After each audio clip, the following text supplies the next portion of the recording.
Muy buenas tardes, muy bendecido día, queridos hermanos. Les saluda su hermano Ronald Maraví, presidente del Discipulado Nazareno Internacional de la Iglesia de Pueblo Libre.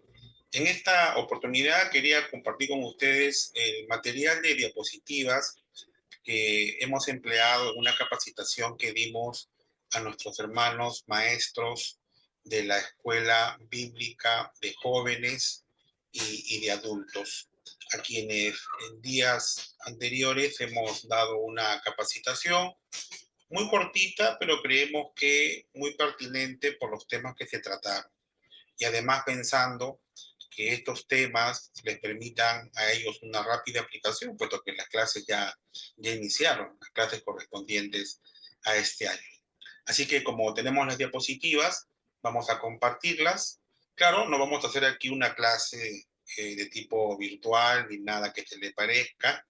Solamente queremos compartir las diapositivas y hacer una explicación breve de cada una, ¿no? A los hermanos se hizo una capacitación virtual, por cierto, pero tenía un formato diferente.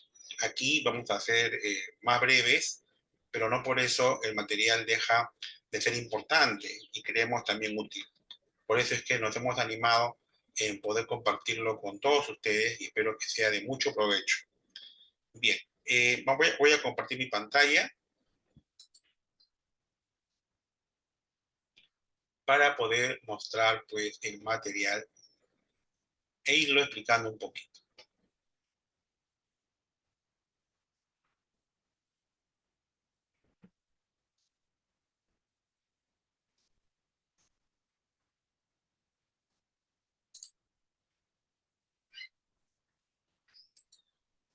Esperemos que se esté viendo bien. De todas maneras, después vamos a revisar la grabación, cómo ha quedado, ¿no? Y si no queda bien, pues no, la volvemos a hacer, ¿no? Hasta que quede perfecta o casi perfecta. Aquí está, hermanos, ¿no? Estos fueron los objetivos de la capacitación. Identificar de qué forma se logra aprender, de qué forma se logra aprender. Y además, algunos componentes que hacen a una clase o una sesión de clase efectiva. Vamos a ver esos dos puntos en concreto. Antes de eso, vamos a asegurarnos de que todos los que nos están escuchando sepan de qué se está hablando cuando nos referimos al juego de los bolos, ¿no? Esto porque después voy a ilustrar un poco los conceptos que vamos a ver con un video que trata sobre el juego de los bolos, pero es importante que antes estemos seguros que sepamos de qué se trata este juego, ¿no?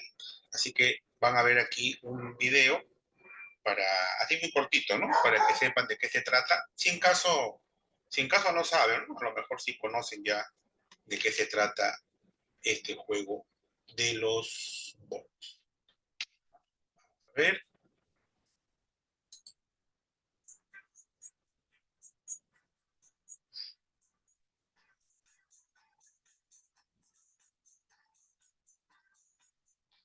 Bien, entonces, si no sabían, ese es el juego de los bolos, ¿no? También se le conoce como boliche o bowling. Aquí en Lima ya hay varios lugares donde uno puede ir a jugar. Es un juego muy entretenido. Como ustedes pueden ver, se trata de lanzar una especie de pelota, que no es una pelota necesariamente, ¿no? Es un bol que está hecho de otro material. Es un poco pesado, aunque de diferentes pesos. Y bueno, el jugador arroja este bolo hacia unos pinos. Es lo que ustedes pueden ver ahí al fondo, con forma de botella más o menos. Y la idea pues es derribar la mayor cantidad de pinos en menos lanzamiento. Este es el juego de los bolos. Entonces, les decía que me interesaba mucho que nosotros tengamos claro de qué se trata este juego de los bolos, porque precisamente para ilustrar los conceptos que vamos a ver, es necesario que podamos empezar viendo este episodio del Chavo del Ocho. En este episodio del Chavo del Ocho, Don Ramón intenta explicarle al Chavo del Ocho de qué se trata el juego de los bolos, ¿no? Entonces, nosotros podemos asumir que Don Ramón es un profesor, el Chavo es un alumno, y el objetivo de esa clase es que el alumno comprenda el juego de los bolos, ¿no? Entonces, veamos cómo lo hace Don Ramón y veamos al Chavo cómo es que va incorporando estos conocimientos, cómo los va obteniendo estos conocimientos. Vamos a ver entonces este video.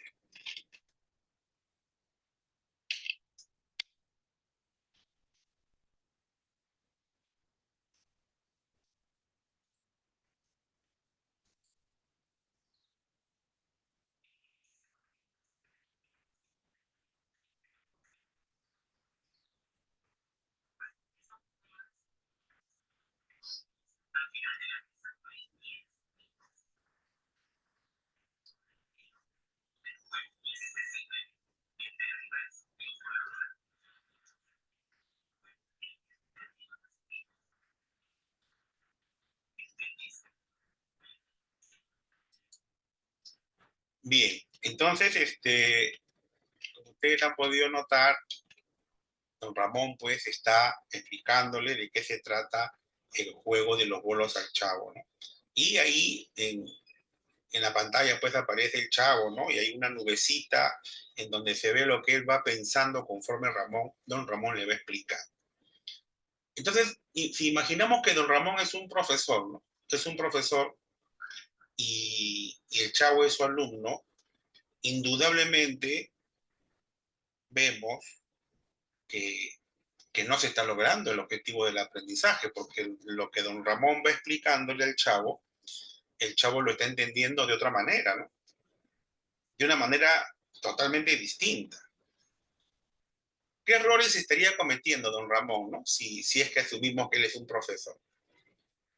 Y es interesante, por ejemplo, ver entre las cosas que don Ramón hace para asegurarse que el Chavo está entendiendo la explicación, es que al final notaron que le pregunta si entendiste y el Chavo le dice que sí.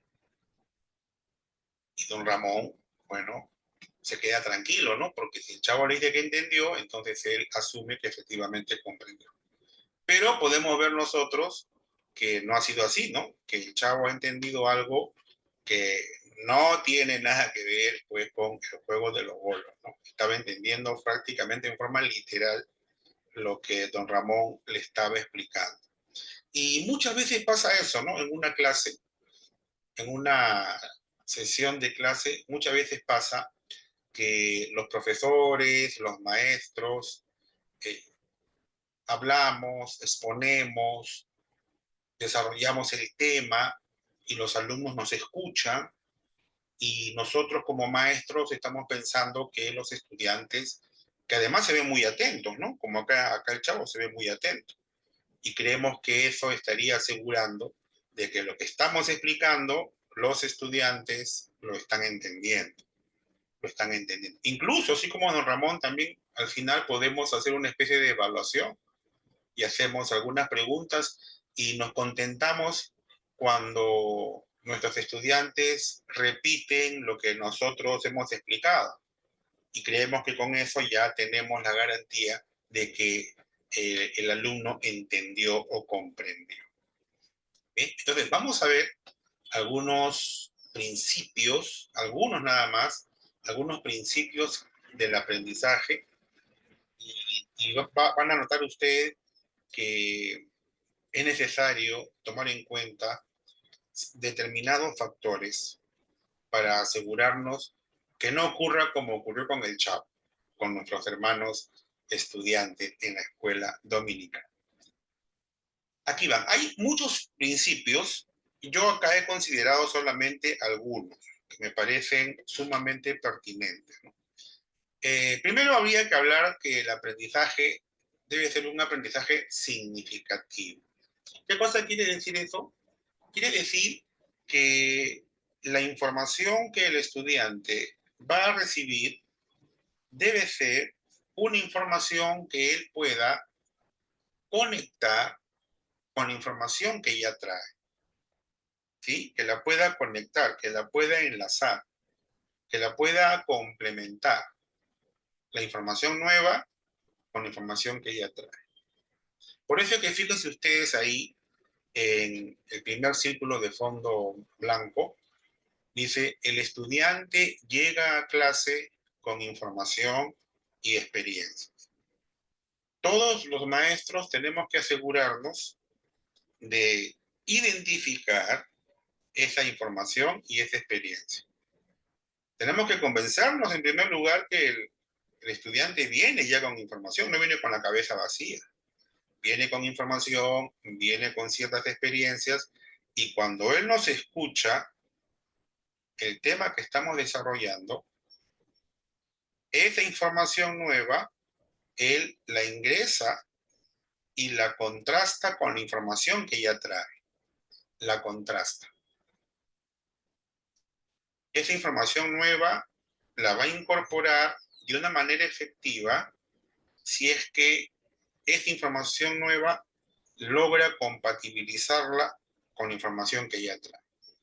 A veces traen información que es distante de la que va a recibir, y en ese caso el profesor tiene que asegurarse de que esa contradicción o ese conflicto entre lo que el alumno sabe y lo que el alumno se está enterando en clase, el maestro tiene que asegurarse que ese conflicto que puede presentarse, porque ambos temas, ambos contenidos pueden ser diferentes y hasta contradictorios, el maestro tiene que asegurarse que el alumno los pueda compatibilizar. De esta manera, que la información con la que se quede el alumno sea efectivamente la que mejor refleja la realidad. Es el primer principio, ¿no? Ningún estudiante viene con la cabeza vacía. El alumno trae información, trae experiencias, y esa información y esa experiencia la utiliza cuando recibe información nueva. ¿De acuerdo? Por lo tanto, el maestro debe hacer lo necesario para poder identificar esos saberes previos, esos conocimientos y experiencias con las que el alumno ya vive. Primer principio. Luego tenemos el aprendizaje no se verifica con solo repetir lo que el profesor explicó. Todo maestro tiene que asegurarse que el estudiante ha logrado los objetivos de aprendizaje previstos.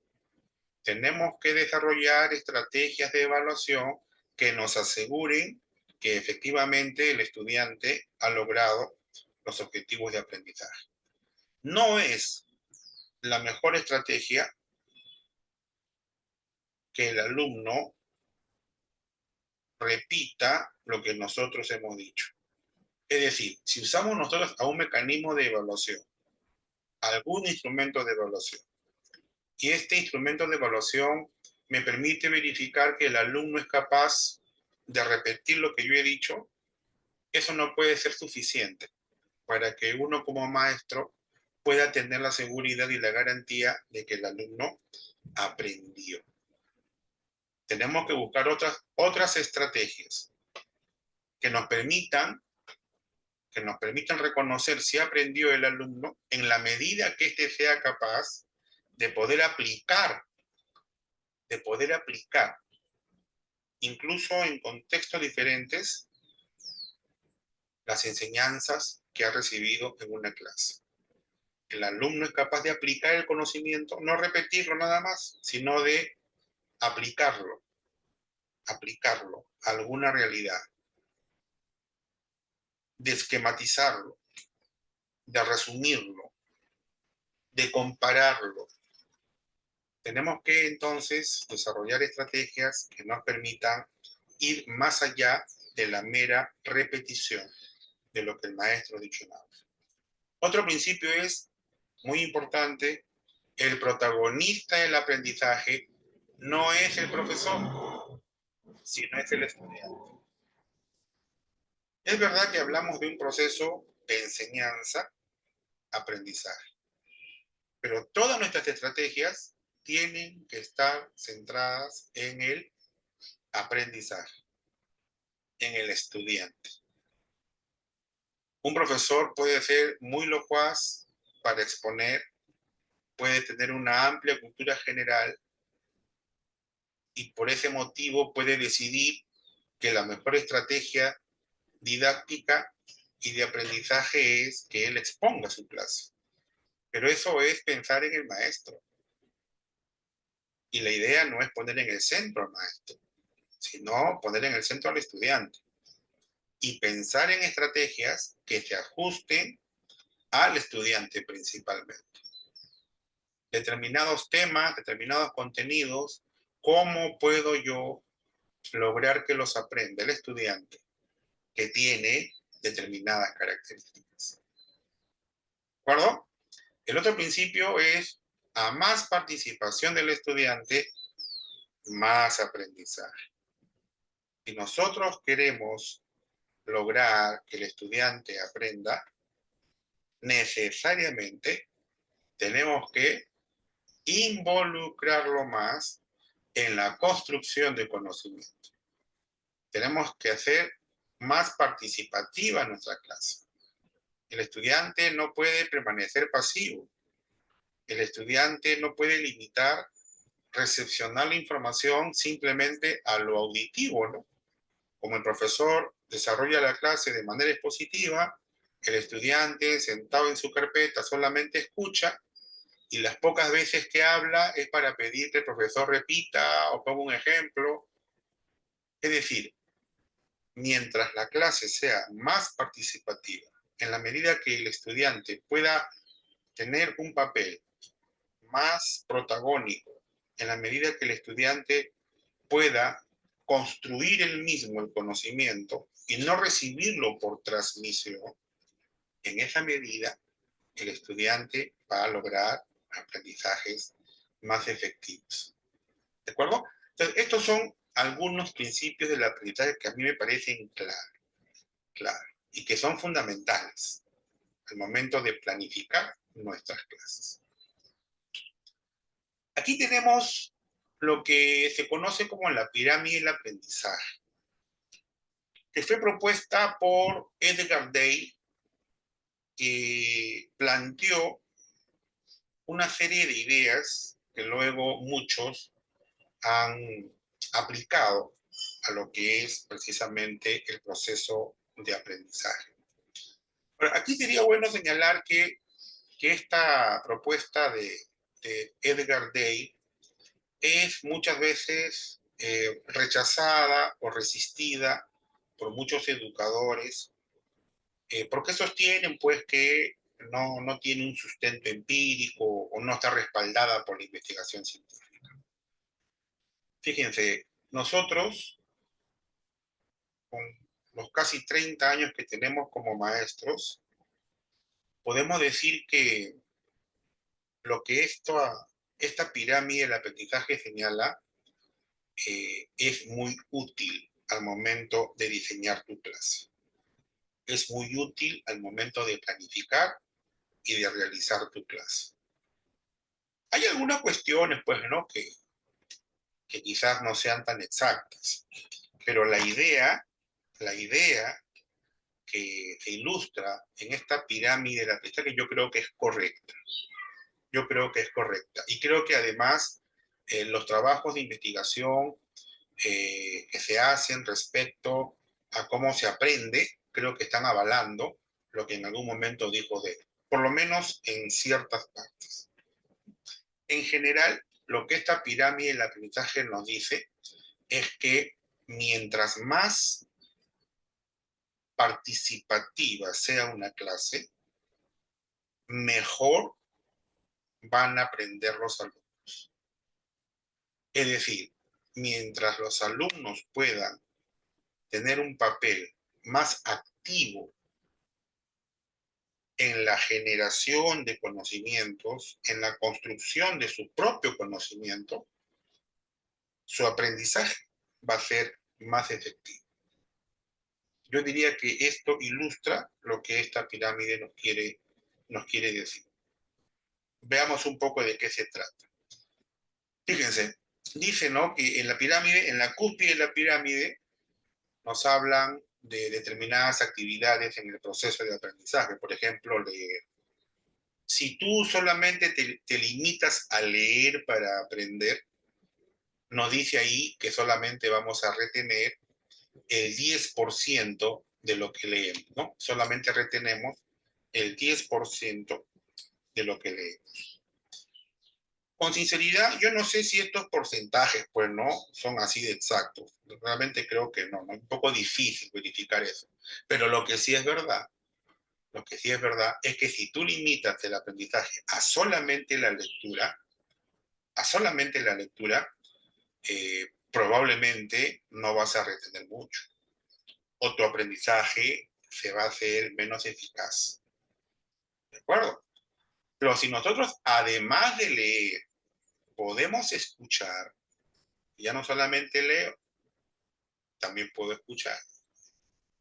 Ya no solamente la información entra por la vista, también entra de manera auditiva.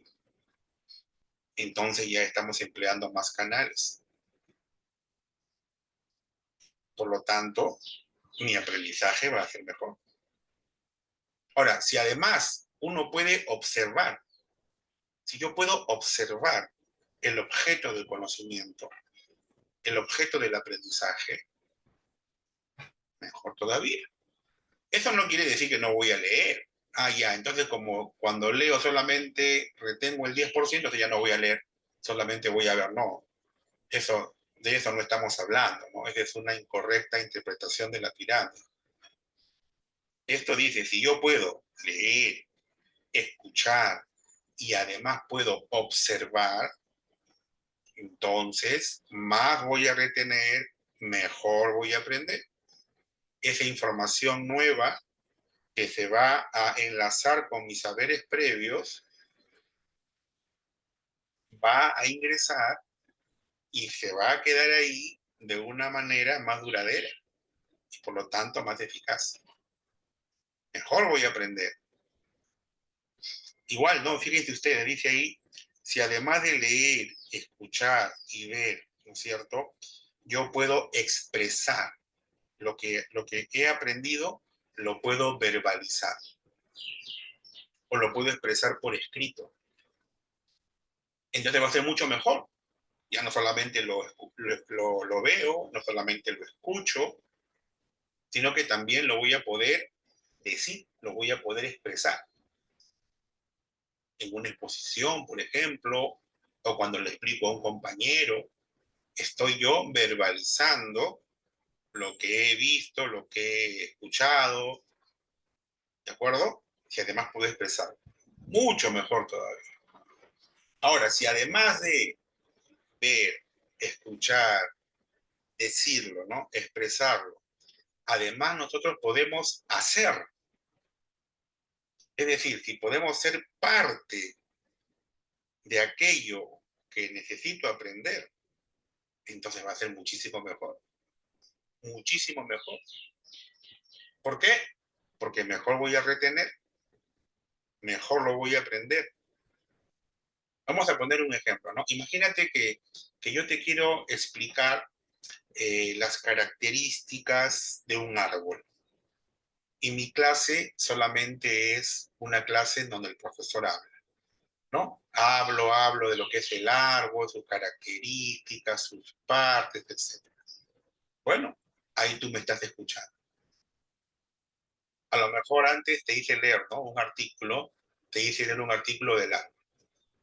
Si te quedas solo con la lectura, ya tú te puedes imaginar cuál será la posibilidad de que retengas la información que has leído.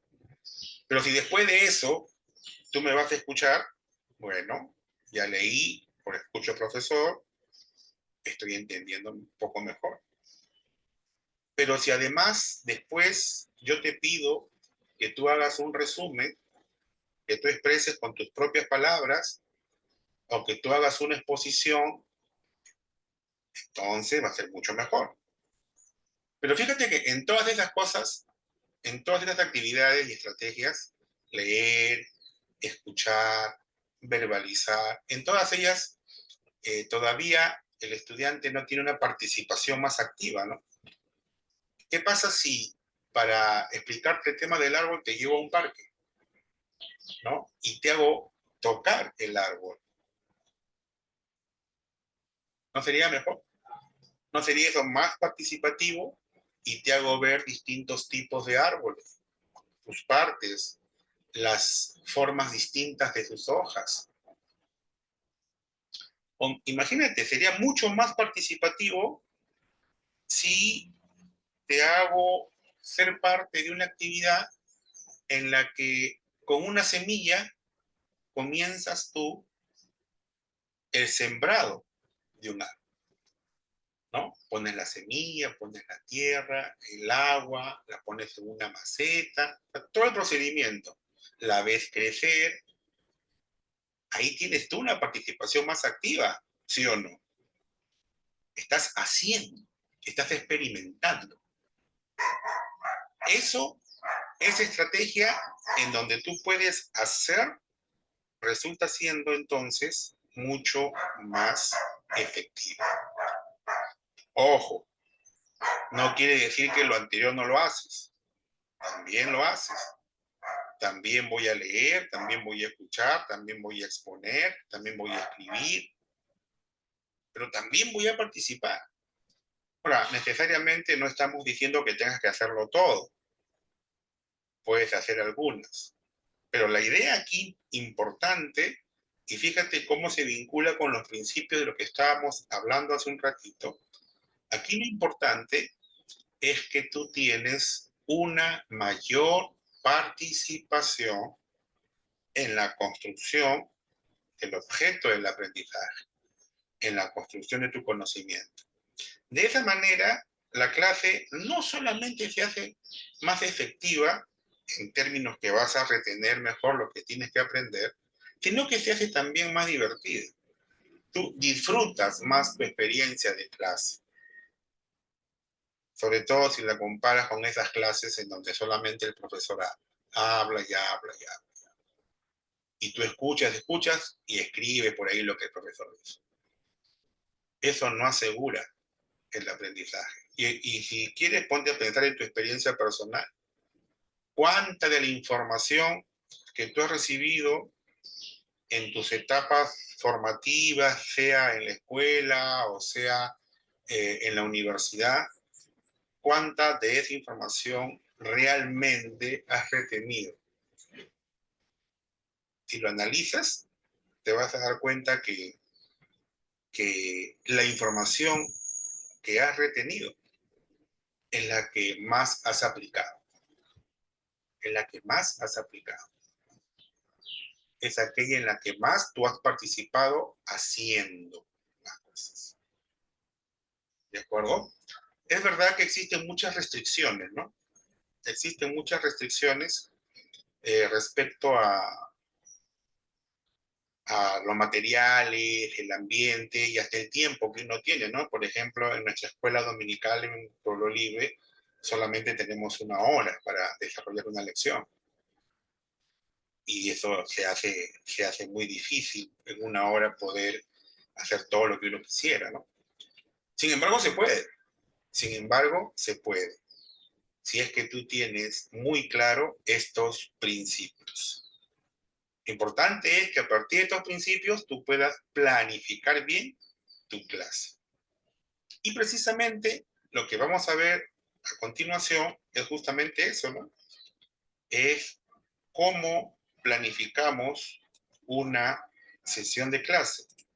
O mejor dicho, para ser más precisos, porque no vamos a ver todo lo que es una planificación, vamos a ver cuáles son los componentes de una clase que es necesario planificar, ¿ya? Pero esto vamos a dejarlo para un segundo video, ¿ya? Para un segundo video, para que ustedes puedan conocer de qué manera podemos nosotros estructurar una clase a la luz de los principios que acabamos de desarrollar.